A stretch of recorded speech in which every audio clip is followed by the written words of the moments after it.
Hello बेटा, आज हम सेट 5 के आगे क्वेश्चन सॉल्व करेंगे। जिसमें हमारा अगला क्वेश्चन था बेटा, नाभिकीय विखंडन में श्रृंखला अभिक्रिया क्या है। नाभिकीय विखंडन में श्रृंखला अभिक्रिया क्या है। तो बेटा नाभिकीय विखंडन में श्रृंखला अभिक्रिया क्या होती है, देखो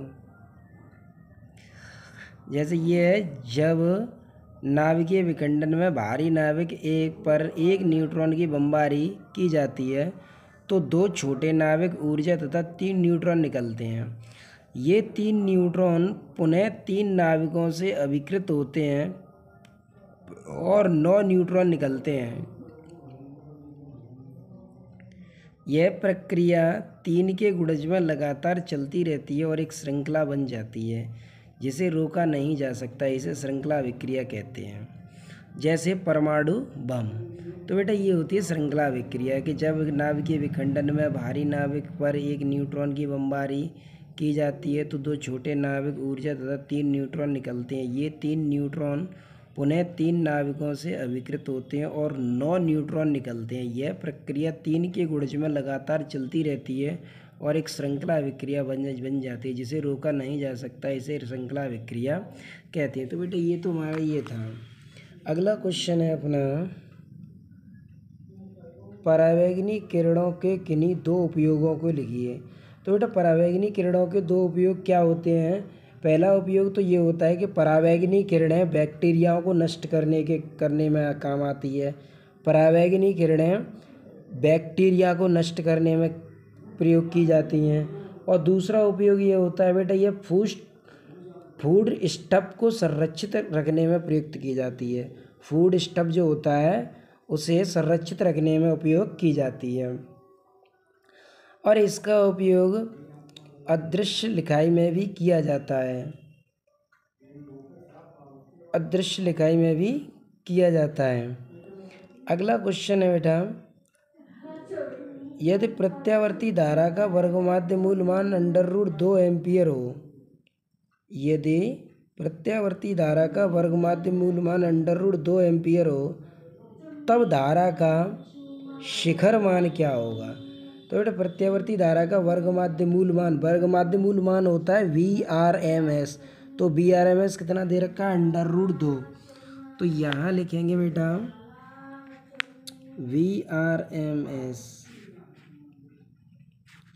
VRMS हमें कितना दे रखा है बेटा, √2। कितना दे रखा है, √2। हमें इसका शिखर मान ज्ञात करना है। तो शिखर मान ज्ञात करेंगे तो सूत्र लगाएंगे यहाँ पर, VRMS बराबर V0/√2। तो यहाँ पर हमें बेटा VRMS का मान कितना दे रखा है, √2 बराबर V0/√2। अब √2 हो जाएगा, इसका हिसाब मल्टीप्लाई करेंगे तो √2 से √2 कैंसिल, तो V0 बराबर क्या हो जाएगा, 2 हो जाएगा, 2 वोल्ट। तो ये बेटा आंसर हो जाएगा इसका। तो VRMS था √2, V0 हमें ज्ञात करना था। फॉर्मूला लगाए VRMS बराबर V0/√2। वीरास का मान रखें, मल्टीप्लाई करते हैं, कितना आ जाएगा, 2 वोल्ट। अगला क्वेश्चन है इसमें, फ्लेमिंग के बाएं हाथ का नियम क्या है। तो बेटा फ्लेमिंग के बाएं हाथ का नियम क्या कहता है कि यदि हम अपने बाएं हाथ के अंगूठे और पास की 2 उंगलियों को इस प्रकार लंबवत फैलाएं कि तर्जनी उंगली चुंबकीय क्षेत्र की दिशा में और मध्यमा उंगली धारा की दिशा में हो तो अंगूठा चालक पर लगने वाले बल की दिशा को बताता है। यही फ्लेमिंग के बाएं हाथ का नियम कहलाता है। तो फ्लेमिंग के बाएं हाथ के नियम के अनुसार क्या होता है, यदि हम बाएं हाथ के अंगूठे और पास की 2 उंगलियों को इस प्रकार लंबवत फैलाएं कि अंगूठा की तर्जनी उंगली चुंबकीय क्षेत्र की दिशा में और मध्यमा उंगली धारा की दिशा में हो तो अंगूठा चालक पर लगने वाले बल की दिशा को बताता है। अगला क्वेश्चन है बेटा, 1 फैराडे विद्युत धारिता वाले गोलीय चालक की त्रिज्या ज्ञात कीजिए। तो 1 फैराडे वाले विद्युत धारिता वाले गोलीय चालक की त्रिज्या ज्ञात करनी है। तो बेटा धारिता का मान कितना है, C बराबर 4πε0। वो C बराबर 1 फैराड, R हमें क्या करना है, ज्ञात करना है। तो गोलीय चालक की धारिता C बराबर 4πε0R। तो R बराबर हो जाएगा C/4πε0। 1/4πε0 का मान कितना होता है, 9/10⁻⁹ और सी का मान कितना है 1 और 1/4 एप्सिलॉन नॉट का मान ये रख दिया। तो 9 × 10⁻9 मीटर। तो आंसर कितना हो जाएगा बेटा 9 × 10⁻9 मीटर। तो इस तरीके से हमारा ये क्वेश्चन कंप्लीट हुआ। अब खंड सा के क्वेश्चन है, बोहर मॉडल की सहायता से सिद्ध कीजिए कि किसी परमाणु के भीतर किसी स्थायी कक्षा की परिधि उस कक्षा के संगत इलेक्ट्रॉन के द्विब्रोगली तरंगदैर्ध्य के पूर्ण गुणज में होती है। तो बोहर मॉडल की सहायता से हमें सिद्ध करना है कि किसी परमाणु के भीतर स्थायी कक्षा की परिधि उस कक्षा के संगत इलेक्ट्रॉन की द्विब्रोगली तरंगदैर्ध्य पूर्ण गुणज में होती है। तो अगर बेटा हम यहाँ पर द्विब्रोगली तरंगदैर्ध्य इसकी त्रिज्या को अगर r माने तो द्विब्रोगली तरंगदैर्ध्य मतलब उसकी परिधि को 2πr मानेंगे और 2πr इस तरंगदैर्ध्य का क्या है पूर्ण गुणज। तो ये बात हमें कह रहा है कि इस बात को हमें सिद्ध करके दिखाना है 2πr = n लैम्डा है। तो ये बात हमें सिद्ध करके दिखानी। तो सबसे पहले हम बोहर की परिकल्पना क्या थी कि इलेक्ट्रॉन उन कक्षाओं में गति करता है जिसमें उसका कोणीय संवेग h/2π के पूर्ण गुणज में होता है। तो यहाँ पर हमने बोहर की परिकल्पना ली mBr = nh/2π। तो यहाँ पर बेटा हम 2π को इधर और mb को इधर लिख सकते हैं। देखो बेटा ये वाला mb था वो हमने 2π के स्थान पर और 2π को mb के स्थान पर लिख दो। 2πr = nh/mb हो जाएगा। फिर बेटा द्विब्रोगली तरंगदैर्ध्य क्या था, द्विब्रोगली तरंगदैर्ध्य था लैम्डा = h/mb। तो यहाँ पर h/mb और यहाँ पर भी ये h/mb। तो बेटा अगर मैं इसे मान लूँ समीकरण 1, तो इस लैम्डा समीकरण 1 में लैम्डा का मान रखने पर तो यहाँ से लैम्डा का मान मैं यहाँ रख सकता हूँ। तो यहाँ पर रख दूँगा h/mb के स्थान पर। तो 2πr बराबर हो जाएगा n लैम्डा। तो ये हमारा सिद्ध हो जाएगा। तो पहले हमने त्रिज्या मान ली r और 2πr = n लैम्डा। ये बेटा हमें सिद्ध करना है। और यहाँ पर n जो है वो 1 2 3 तक कुछ भी हो सकता है। तो बोहर की परिकल्पना लिखेंगे mBr = nh/2π। इस 2π को यहाँ पर mb के स्थान पर और r को mb को 2π के स्थान पर लिख दिया। तो 2πr = nh/mb। द्विब्रोगली तरंगदैर्ध्य लैम्डा = h/mb। समीकरण 1 में लैम्डा का मान रखने पर तो लैम्डा का मान उठा के यहाँ रख दो। तो यहाँ रख दिया तो 2πr बराबर हो गया n लैम्डा। बस यही सिद्ध करना था हमें। तो यही सिद्ध करना था। अगला क्वेश्चन है बेटा अपना, संयुक्त सूक्ष्मदर्शी का नामांकित किरण आरेख बनाइए। तो संयुक्त सूक्ष्मदर्शी का किरण आरेख किस तरीके से बनाना है वो तो हमने थ्योरी में बनवाया था, ठीक है। तो सूक्ष्मदर्शी का किरण आरेख बनाना है, इसमें चित्र बनाना है 2 नंबर में। किसी धातु प्लेट पर आपतित प्रकाश की आवृत्ति दोगुनी बढ़ाने पर उत्सर्जित फोटो इलेक्ट्रॉन की गतिज ऊर्जा पर क्या प्रभाव पड़ेगा। तो उत्सर्जित फोटो इलेक्ट्रॉन की गतिज ऊर्जा 2 गुने से अधिक बढ़ जाएगी।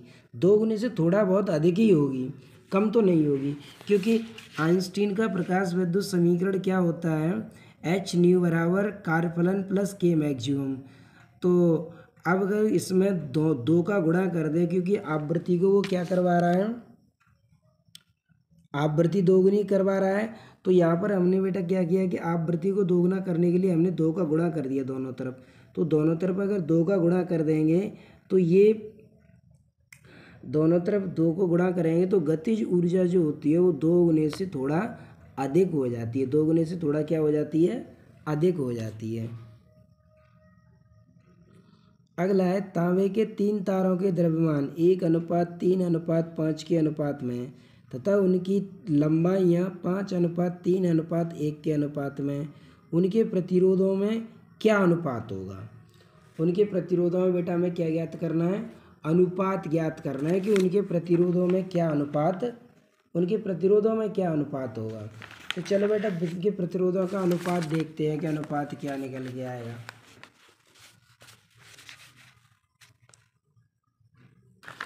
कि प्रतिरोधों में क्या अनुपात निकल के आएगा। तो यहाँ पर बेटा हमें क्या दे रखा है,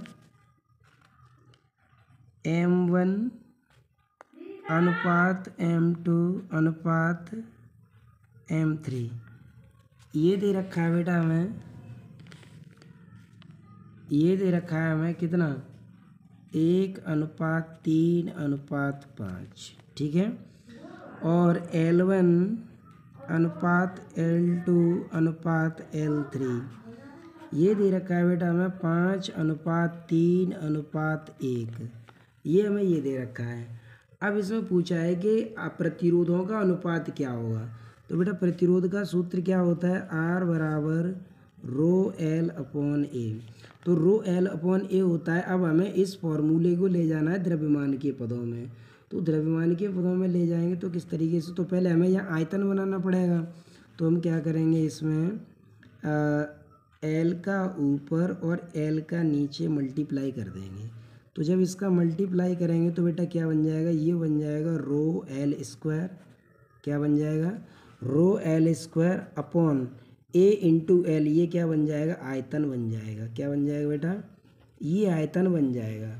तो यहाँ पर आर बराबर rho L square upon B, आयतन बन गया। और यहाँ पर बेटा एम बराबर क्या होता है, एम बराबर होता है वी डी, यानी द्रव्यमान बराबर आयतन गुणा घनत्व। तो यहाँ से अगर हम बेटा आयतन, तो यहाँ पर घनत्व तो समान रहेगा, और जब घनत्व समान रहेगा तो इसका मतलब है m समानुपाती क्या हो जाएगा, b। और जब m समानुपाती b होगा तो हम इसे ऐसे लिख सकते हैं, m1 अनुपात m2 अनुपात m3 बराबर b1 अनुपात b2 अनुपात b3। तो यानी जो m1 m2 का अनुपात होगा वही b1 b2 का अनुपात होगा। तो इसका मतलब है कि b1 अनुपात b2 अनुपात b3 कितना हो जाएगा बेटा, द्रव्यमान के अनुपात के बराबर 1:3:5। तो हमें b1 b2 का अनुपात मालूम पड़ गया। और यहाँ पर बेटा रो तो ऑलरेडी कांस्टेंट है, तो इसे मैं एक बार फर्स्ट टाइम, फिर एक बार इसे ऐसे ही, और यहाँ से ये L1। तो यहाँ से बेटा क्या निकलेगा कि R proportional L square upon B हो जाएगा। और जब R proportional L square upon B होगा तो अगर मैं इस प्रतिरोध का अनुपात लिखूँगा तो बेटा ऐसे ही तो लिखूँगा, R1 अनुपात R2 अनुपात R3 बराबर L1 स्क्वायर बटे B1 अनुपात L2 स्क्वायर अपॉन B2 अनुपात L3 स्क्वायर अपॉन B3। तो बेटा मान रख देंगे सभी।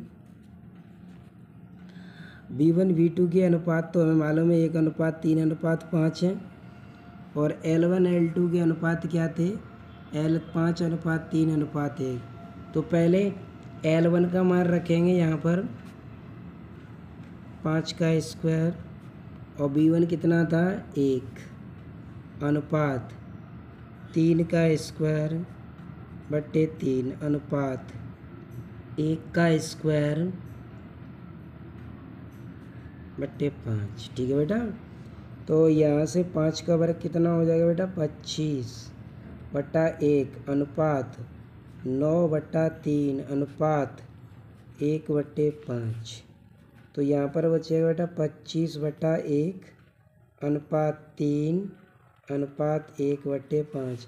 अब ये बट्टे से हमें 5 हटाना है, तो क्या करेंगे, 5 का ऊपर गुणा कर देंगे। तो ये हो जाएगा 125/15/1। तो बेटा प्रतिरोधों का अनुपात कितना निकल आया,